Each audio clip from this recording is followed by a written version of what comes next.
Alright, what's up guys? Today we have Sean Washington. He got top 16 at ARG Richmond with Paleozoic Frogs. He's going to give us a deck profile. So let's go ahead and get into it.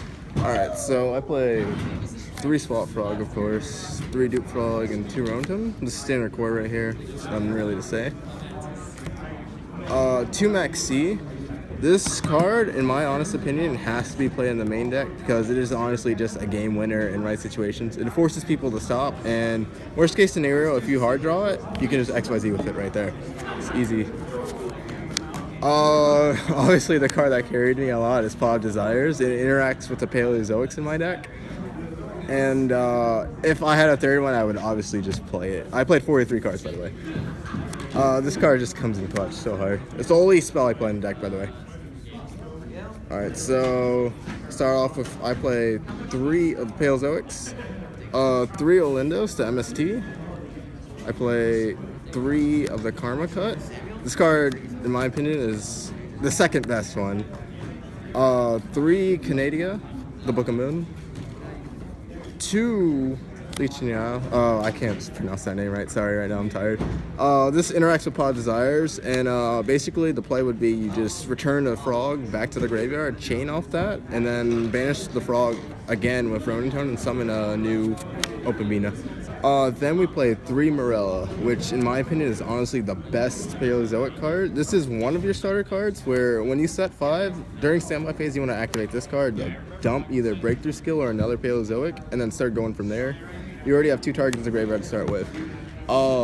Against Metal Foes, games 2 and 3, I would always send Breakthrough Skill because people like to think that Denko, Sekka, and Jinzo like hard counter this deck.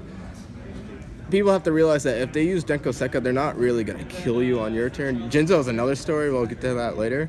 But they just can't set their own scales and stuff like that. So, or set the spells and traps off the Metal Foe scales. So what this does is basically put them on a timer. Let's go with that. I'll come back to it in a minute.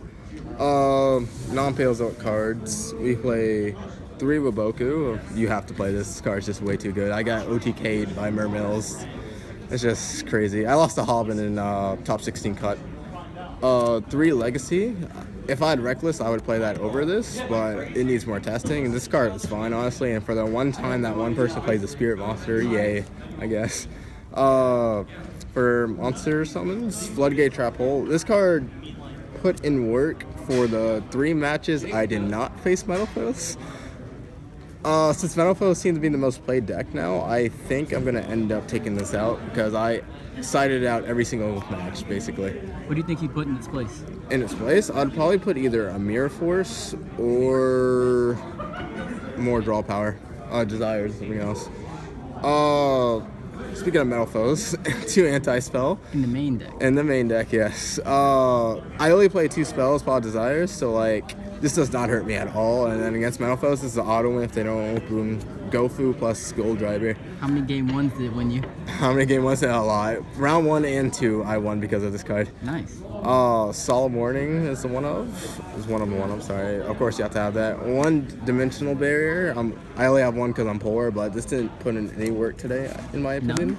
Yeah, none. Just like, if I already have barrier out, or if I already have anti-spell out, I'm basically winning against Metal Foe, so like, this card doesn't really hurt though. I know I can chain off this, but like, it's okay at best. I faced 2 Mermills, 5 Metal Foe players, and 1 ABC, and I only lost to ABC.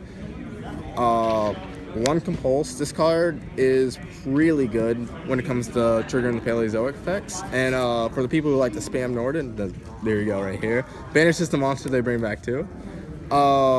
Breakthrough Skill for the Morella play. And so you can send it to the graveyard with that. Yeah, you can send it to the graveyard, and then during your turn is when you negate it. People sometimes like to make Alkalize for whatever reason and just negate that. It's so But they're free. unaffected by monsters anyway. Yeah, they're unaffected, but the Frog Engine isn't, so yeah. And then finally the last card, the tech, is Starlight Road. Ooh. And this was to stop Twin Twisters, and like, this literally only came up once. I won the game for it, but that's it. I wouldn't increase the number, but I think I like it where it's at right now. Onto the extra deck. We played 2 Totally Awesome. I see a lot of lists running 3. I never had a situation where I had to go into the third one. But I mean, I guess it's just up to the person what they want to do. It's fine. The best card in the extra deck, OVG. For people who don't know this one, this is the one which lets you activate Paleozoic trap cards from your hand, and once this comes out on the field is when you start seeing maxis showing out, because this is when you go in really hard. When you don't have any materials on it, this will be used for a Downer Magician for OTK later. Two of the other Paleozoic monster, Amana Larkus, and basically in the Melfa matchup, this card is God, because like if you have this in anti-spell, you won. What does that card do? So if you once returned during your player's turn, if you have a trap card as a material, you can detach one to destroy a card on the field. Okay. Any card. And then people forget that if you activate a spell or trap card, or if a spell or trap card is sent from your field to the graveyard, you take the top card of your deck, and if it's a trap card, add it to your hand. If not, it goes to the graveyard. So once these two are out on the field, it's game over. And how many traps do you play in your deck? I play, I think, 29, 30, So around that probably there. happens really often. It happens a lot. And even if it's a monster, though, you always send a frog, so like, It always works doesn't matter. For Genzo, I played number 45, Crumbologus, the Prophet of Demolition. This card was hella right on the ARG list. This card stops Denko and Genzo, and they cannot summon another one. And basically, it's also another. It's 44 if used for another card later on. Sky Cavalry. This card is really good also. Genzo, Denko, and this time also, which seemed to be a problem this weekend, was full Metal Foes Mithrilium. I kept bouncing it back to the decks because I did not want to float, and like the only card I think I have in my main deck that would stop that thing from floating is Dinomuncus. It's just really hard not to trigger it. One Downer Magician. This card is got with I'll show it right now. Cat Shark. Cat Shark is the MVP for all. Yeah, 2 Cat Sharks. I noticed this deck has a killing power, like a lack of killing power without Dagosa Phoenix. And basically, I would just use this to cheese games out. Oh, so you would double the attack and... I would double the attack and then Pierce. Pierce. Yep. People like to leave out Gofu tokens or just Gofus on the field, or it's just, if I ever happen to play a mirror match, it will always be in 0 defense. So That's crazy. It is really hard to get over. It doesn't work for Paleozoics, unfortunately. That would have made my life 100 times easier, but I mean, it happens. I played 2 because I had enough room to. I do not have Daigusto Emerald, so I had to settle with this, and I have not summoned this card once. Or Daigusto Phoenix? Yeah, Daigusto Phoenix, sorry. This card, I haven't summoned it once. This is just a filler. Useless, yeah. Yeah, useless filler. This card, in the rare case I face Cosmos or any other annoying matchups, I would Utopic Future. So that's how you play around the non-targeting effects, I guess. Yeah, non-target effects, but yeah, basically, this gets over most things. I haven't summoned it once this weekend either because OVG was enough, so was Tree Toad. I mean, it was there, that was an option though. And finally, because of Starlight Road, Stardust Dragon. This card won me a game, and funnily enough, I was gonna make it against Hoban, but he destroyed the tuner I stole off of him. Onto the side deck, we have 2 Game of Seal. I see a lot of people playing this in the main, and I'm curious on how they don't break going first with it. So, like, I mean, if it works, it works. And people tend to want to run Lava Golem over this, but I don't see the merit in that when this card is recyclable with Tree Toad. So, like, it's up to the player, but the synergy is better with this, I believe. One Raigeki because Blue Eyes is a deck, and like I feel like that's my hardest matchup right now.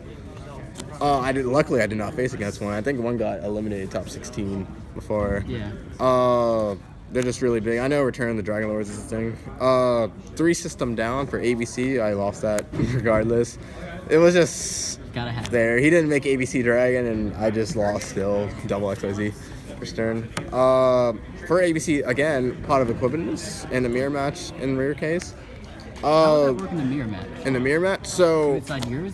I mean, put yours back in the deck or put theirs back? if I was gonna go first, I would side this in. Okay. To take off their Ronin Totem banishes, I would shuffle them back in, and I would draw off that because I know some people play the Return the Banished Lichioma, Leela, and I would just plus off their own. And against ABC, you just stop them. It's just they go minus for it too. It's just too good. Twin Twister from the mirror and any other really back row demise decks. Luckily I didn't face that, so Because I'm poor, I have 1 strike and 1 chain disappearance. Chain disappearance. I haven't drawn it all weekend, but in theory, this would have been a strike originally. But in theory, against metal foes, you would have banished all their Gofus, so they only can summon Ignister with Luster. And if you banish Steelrin, there goes a third of their 8 skills. So like, they have to play around this. Against Mermails going first, if you banish their Prince, it's game over. Yeah, like. For metal foes, I played an anti-spell, the last one. Nothing like plussing off anti-spell. And then finally, for the mirror, I played 2 wire tap. Oh, and that's a counter trap too, so they can't use they cannot chain to it. Broken. It is amazing. And yeah, that's basically my list right now. Wow, well, do you have any notable rounds or matchups? Against Hoban, like, just going first against I feel like Mermails is just a really hard matchup. I don't know what it is, but, like, if you can't stop all 50 of their plays, 50? it's like Synethivus effect, Nethivus effect. I got OTK'd twice, so, like, it happens, but, yeah, I had fun. Well, that's good. That's all that matters, having fun. Thanks for the deck profile, man. Good luck. I mean, congratulations on top 16, and hopefully I'll see you at the Invitational. Yeah, I hope so too. Thank you. Nope.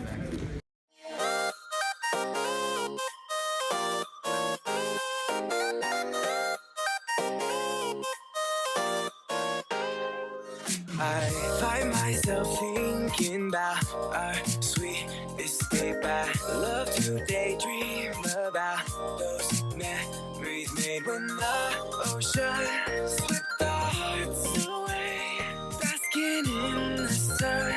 My lover, do you remember that time? Those cerulean tides, Sapphire.